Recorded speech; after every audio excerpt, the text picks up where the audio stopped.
So guys, greatest baldi of all time is here, which is none other than Saitama from One Punch Man with season 3. So guys, जैसे कि हमने पिछले season में देखा कि monster association ने धरती पर हमला कर दिया था और हीरो एसोसिएशन के एक स्पॉन्सर के बेटे को उठा लिया था, जिसे बचाने के लिए उन्होंने हीरो एसोसिएशन को 3 दिन का टाइम दिया था और दूसरी तरफ मॉन्स्टर एसोसिएशन ने गारो को भी हासिल कर लिया। तो अब ये देखना काफी ज्यादा इंटरेस्टिंग होगा कि हीरो एसोसिएशन क्या उस बच्चे को बचा पाएगा और क्या हमारा बाल्डी हीरो गारो से लड़ पाएगा। तो चलिए देखते हैं कि क्या क्या होता है। तभी हम मॉन्स्टर एसोसिएशन के हमले के बाद हीरो एसोसिएशन में मीटिंग चल रही होती है, जहाँ पर वो लोग एल्डर सेंटीपाइड की बात कर रहे होते हैं, जिसे साइतामा ने एक मुक्का मारकर ही उड़ा दिया होता है। और हमेशा की तरह हीरो एसोसिएशन को ऐसा लग रहा होता है कि ये काम किंग का था। तो वो लोग सिल्वर फैंग के बारे में भी बात करने लगते हैं, क्योंकि वो हीरो हंटर गारो को नहीं पकड़ पाया होता है, जिस वजह से उन्हें डर होता है कि अगर गारो ऐसे हीरोज पर हमला करता रहा तो हीरो एसोसिएशन को बहुत ज्यादा प्रॉब्लम हो सकती है। अब हम गारो को एक ह्यूमन नहीं मान सकते, क्योंकि अब वो एक मॉन्स्टर बन चुका है। तो इसलिए जब वो अगली बार सामने आएगा तो हम उसे ड्रैगन लेवल थ्रेट घोषित कर देंगे और एक इमरजेंसी अलर्ट फैला देंगे ताकि उसे रोका जा सके। तो कुछ लोगों को ये आइडिया पसंद नहीं आ रहा होता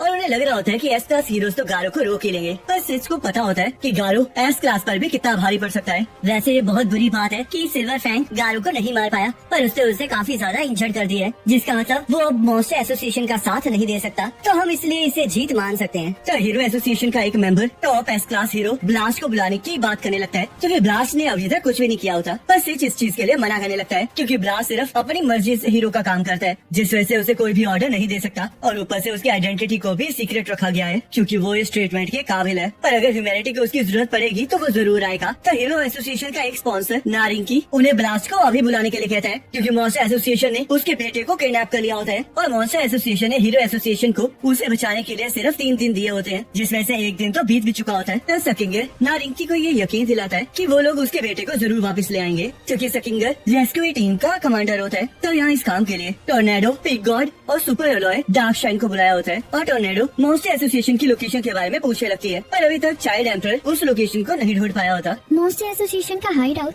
सिटी जेड के घोस्ट टाउन में है ना, तो चलो फिर उसे उड़ा देते हैं। हम ऐसा नहीं कर सकते, क्योंकि अभी भी वहाँ पर नारिंकी का बेटा कैद है। तो सकिंगर उन सबको बताता है कि ड्राइव नाइट अकेले ही इन्वेस्टिगेशन करने चला गया था, क्योंकि उसे अपने आप पर बहुत ज्यादा कॉन्फिडेंस था, पर अब वो कहीं गायब हो गया है और हीरो एसोसिएशन भी उसे ढूंढ नहीं पा रही है। तो टोर्नेडो जल्द से जल्द मॉन्स्टर एसोसिएशन पर हमला करने की बात करने लगती है, पर सकिंगर उसे बाकी टीम के आने तक इंतजार करने के लिए कहता है। तो यहाँ टॉमिक समुराय भी टीम में ज्वाइन होने के लिए आ जाता है और हम देखते हैं वो अपनी टीम के साथ माउंटेन्स और केव्स के अंदर मॉन्स्टर एसोसिएशन का हाइड आउट ढूंढ रहा होता है। तो सुपर एलॉय डार्क शाइन उसे बताता है कि मॉन्स्टर एसोसिएशन का हाइड आउट घोस्ट टाउन में कहीं है, जिस वजह से एटॉमिक समुराय अपने साथियों को आराम करने के लिए कहने लगता है ताकि वो लड़ाई के लिए तैयार हो सके। तो वहाँ पर क्लास 1 का टॉप हीरो मिस्टर हैंडसम आ जाता है, जो कि एटॉमिक की बात सुनकर उसे समझाने लगता है कि वो लोग पिकनिक पर नहीं आए हैं और उन पर इल्जाम लगाने लगता है कि अगर उनकी इग्नोरेंस की वजह से वो बच्चा मर गया तो क्या वो लोग अपने आप को मार डालेंगे। तो इसका मतलब तुम भी टीम में आ रहे हो? बिल्कुल, उन मॉन्स्टर्स ने मेरा कॉन्सर्ट बर्बाद किया है और इस चीज का बदला तो मैं लेकर रहूंगा। ऐसी बात है तो ज्यादा चिंता मत करना, क्योंकि मेरे साथी बहुत ज्यादा टफ है, तो इसलिए ये तुम्हें तब बचा लेंगे जब तुम मुसीबत में होगे। क्या तुम मजाक कर रहे हो? लगता है तुम्हें अभी भी मेरी लड़ाई की कॉम्बैट स्किल्स पर भरोसा नहीं है। मैं क्लास ए में इसलिए रुका हुआ हूँ क्योंकि वहाँ से सब कुछ चलाना बहुत ज्यादा आसान है, और वैसे भी मैं क्लास एस में कभी भी जा सकता हूँ। लगता है तुम जैसे बेवकूफ को पता नहीं है कि मैं तुमसे ज्यादा ताकतवर हूँ। तो ये सुनते ही एटॉमिक समुराय गुस्सा करने लगता है और हम यहाँ पर एस क्लास हीरो पूरी प्रिजनर को देखते हैं, जिसे वार्डन ने आजाद छोड़ दिया होता है और पूरी प्रिजनर को इसके बारे में कुछ समझ नहीं आ रहा होता। तब वार्डन उसे समझाता है कि वहाँ के प्रिजनर्स पर एक कैट लाइक मॉन्स्टर ने हमला कर दिया था, जिस वजह से बहुत सारे प्रिजनर्स और ऑफिसर्स ने जान खोई है। तो इसलिए वो चाहता है कि अब पूरी प्रिजनर्स अपने हीरो का फर्ज निभाए और उनका बदला ले। तब पूरी प्रिजनर इस बात के लिए तैयार हो जाता है और वहाँ से जाने से पहले एक प्रिजनर उसे एक प्यारा सा स्वेटर देता है, जिसे पाकर वो बहुत खुश हो जाता है। तब हम चाइल्ड एम्परर को देखते हैं, जिसे अभी भी मॉन्स्टर एसोसिएशन के अड्डे के बारे में पता नहीं लगा होता और वो वहाँ पर मौजूद सभी लोगों को बाहर भेज देता है ताकि वो मेटल नाइट से बात कर सके। तब वो मेटल नाइट से पूछने लगता है कि आखिरकार वो उन्हें हाइड आउट के बारे में क्यों नहीं बता रहे, क्योंकि उसे पूरा यकीन है कि मेटल नाइट ने अब तक हाइड आउट को ढूंढ लिया होगा। मैं तुम लोगों को इसलिए कुछ नहीं बता रहा हूँ क्योंकि अगर तुम लोग वहाँ पर जाओगे तो उस बच्चे के साथ साथ तुम लोग भी मारे जाओगे। अगर ऐसी बात है तो तुम भी हमारे साथ चल सकते हो। आखिरकार तुम्हें किस बात का डर लग रहा है? क्या तुम्हारी मेंटल बॉडी डिस्ट्रॉय हो चुकी है? आखिरकार किस मॉन्स्टर ने ऐसा किया है? वो कोई मामूली मॉन्स्टर नहीं है, बल्कि मॉन्स्टर किंग और रोची है। उसने मेरी बॉडी को एक ही स्ट्राइक में तबाह कर दिया और सेल्फ डिस्ट्रक्शन डिवाइस को भी डिसेबल कर दिया। मैं मॉन्स्टर एसोसिएशन से नहीं डर रहा हूँ, बल्कि मैं उन इविल पावर से डर रहा हूँ जो कि ह्यूमैनिटी के कमजोर होने का इंतजार कर रही हैं, ताकि वो हम पर कब्जा कर सके। तो इसलिए तुम्हें अब किसी पर विश्वास नहीं करना है और अपनी स्ट्रेंथ को बचाकर सही टाइम आने पर उसका इस्तेमाल करना है। तो यार नारिंकी को हीरो एसोसिएशन पर भरोसा नहीं रहा होता, जिस वजह से वो अपनी सिक्योरिटी फोर्स को स्पेशल बैटल सूट्स पहना देता है, जिनकी पावर किसी भी प्रोफेशनल हीरो की जितनी होती है, और तब वो अपनी टीम को अपने बेटे को वापस लेने भेज देते हैं। तब यहाँ ज़ॉम्बी मैन सिटी जेड में मॉन्स्टर एसोसिएशन के अड्डे को ढूंढ रहा होता है और यहाँ ब्लिज़ार्ड साइतामा के घर जा रही होती है क्योंकि उसकी बहन टोर्नेडो ने उसके अड्डे को उड़ा दिया होता है। तो इसलिए वो वहाँ पर मीटिंग करने जाती है और वो वहाँ जाकर देखती है कि वहाँ पर King Genos, Saitama, Silver Fang और डेथविंग वहाँ पर मौजूद होते हैं और वो सभी लोग इतना बेफिक्र होकर बैठे होते हैं जैसे कि बाहर कुछ हो ही नहीं रहा होता, जिस वजह से बेचारी ब्लिज़ार्ड को कुछ समझ नहीं आ रहा होता और साइतामा उससे वहाँ आने का कारण पूछने लगता है। क्या तुम मजाक कर रहे हो? ये एक इमरजेंसी सिचुएशन है, मेरी पूरी टीम तबाह हो चुकी है और मॉन्स्टर एसोसिएशन भी बहुत ज्यादा खतरनाक है और तुम यहाँ पर बैठे गेम खेल रहे हो। क्या तुम्हें कोई आइडिया भी है कि बाहर चल क्या रहा है? तो साइतामा को इससे कोई फर्क नहीं पड़ता और वो आराम से लेट जाते हैं। तो जेनोस ब्लिज़ार्ड को शांत रहने के लिए कहते हैं और उसे बताता है कि वो वहाँ पर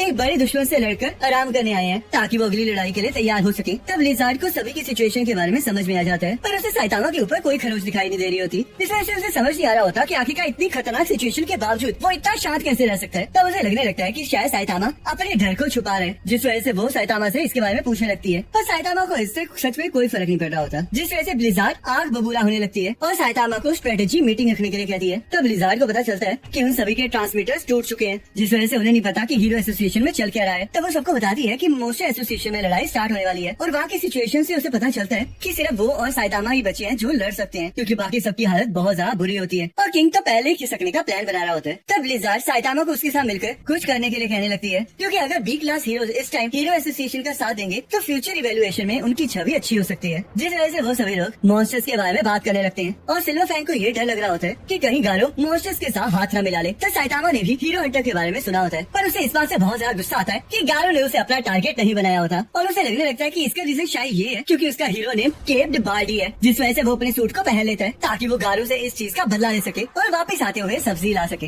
तो बेचारी ब्लिज़ार्ड फिर से अकेले रह जाती है और वो इस बार भी साइतामा और उसके क्रू को अपनी गैंग में ज्वाइन नहीं करवा पाती है। तो यहाँ गारो को होश आ जाता है और मॉन्स्टर्स ने उसके जख्मों पर पट्टी बांधी होती है। तब वहाँ पर एक मॉन्स्टर गिरो ने एक लेटर छोड़ा होता है जिसमें उसे गारो को शांति से उस कमरे में रहने के लिए कहा होता है क्योंकि वो इस टाइम बहुत ज्यादा जख्मी होता है, तो इसलिए अगर वो बाहर जाएगा तो हीरोज उससे पकड़ लेंगे। पर गारो उसकी बात को इग्नोर कर देता है और कपड़े पहनकर बाहर जाने लगता है। तब उसे अपने आसपास की चीजों को देखकर समझ नहीं आ रहा होता कि आखिरकार वो है कहाँ और वो एक रोशनी की तरफ जाते हुए उस जगह पर पहुँच जाता है जहाँ पर मॉन्स्टर्स ने नारिंकी की भेजी हुई स्पेशल टीम को पकड़ लिया होता है और वो टीम मॉन्स्टर्स से माफी मांग रही होती है और कोई भी मॉन्स्टर उन्हें माफ करने के लिए तैयार नहीं होता और वो सभी लोग उन्हें लड़ता हुआ देखकर मजे लेना चाह रहे होते हैं। तो वहाँ पर एक नया मॉन्स्टर मशीन गॉड G5 आ गया होता है जो कि डीमन लेवल थ्रेट मॉन्स्टर होता है और उसी ने उन बंदों को पकड़ा होता है। तो गिरो को पता चलता है कि G5 को किसी ऑर्गेनाइजेशन ने भेजा है पर G5 उस ऑर्गेनाइजेशन का नाम नहीं लेना चाह रहा होता, जिस वजह से गिरो उससे कुछ भी नहीं पूछता और टेलीपैथी के जरिए गारू को वहाँ पर शांति से खड़े रहने के लिए कहता है। तो G5 गिरो को बताता है कि जो उन ह्यूमंस ने कॉम्पैक्ट सूट्स पहने हैं वो बहुत ज्यादा वैल्यूएबल है और सिर्फ वही ह्यूमंस उन्हें पहन सकते हैं। तो इसका मतलब अगर वो लोग उन्हें जिंदा रखेंगे तो वो उन्हें प्यादों की तरह यूज कर सकते हैं, जिस वजह से गिरो को ये आइडिया काफी अच्छा लगता है। तब एक मॉन्स्टर डॉस ये तय करती है कि वो उन सभी को खुद ट्रेन करेगी क्योंकि उसके पास माइंड कंट्रोल करने की पावर होती है और वो उन पर अपने चाबुक से हमला करके उन्हें अपना गुलाम बना लेती है। तब गारो भी वहाँ पर आ जाता है जिसके बारे में सभी मॉन्स्टर्स को पहले पता होता है। तो रुचि भी वहाँ पर होता है पर गारो को उसके बारे में कुछ पता नहीं होता और वो गिरो से पूछने लगता है कि आखिरकार उसे वहाँ पर क्यों लाया गया है। इस बार की लड़ाई के बाद हमारे पास डीमन लेवल थ्रेट और उसके ऊपर वाले मॉन्स्टर्स 30 से भी कम बचे हैं और अभी हम इस लड़ाई को जीत सकते हैं, पर हमें सबसे ज्यादा जरूरत एकता और एक लीडर की है। तो इसलिए मैं चाहता हूँ कि तुम एक लीडर बन के मेरी मदद करो। मैं किसी ऐसे बंदे को ढूंढ रहा हूँ जो कि हीरो से बहुत ज्यादा नफरत करता हूँ और उसके लिए तुम बिल्कुल परफेक्ट हो और ऊपर से जिस तरह तुमने एस क्लास हीरोज का सामना किया है वो तो सच में काफी कमाल का है। पर हाँ, हमारे मास्टर और रिची की एक कंडीशन है, तुम्हें पहले ये प्रूफ करना होगा कि तुम एक ट्रू मॉन्स्टर हो। तब गारो ये पूछने लगता है कि आखिरकार वो ये कैसे प्रूफ कर सकता है और रिची उसे बताता है कि उसे एक दिन में एक हीरो का सेल लाना पड़ेगा, जिस वजह से गारो ने बताने लगता है कि उसने सिल्वर फैंग को मार दिया है। पर तभी फोनिक्स मैन उसे बताता है कि सिल्वर फैंग और उसके साथी अभी भी जिंदा है, जिस वजह से गारो वहाँ से बाहर चला जाता है और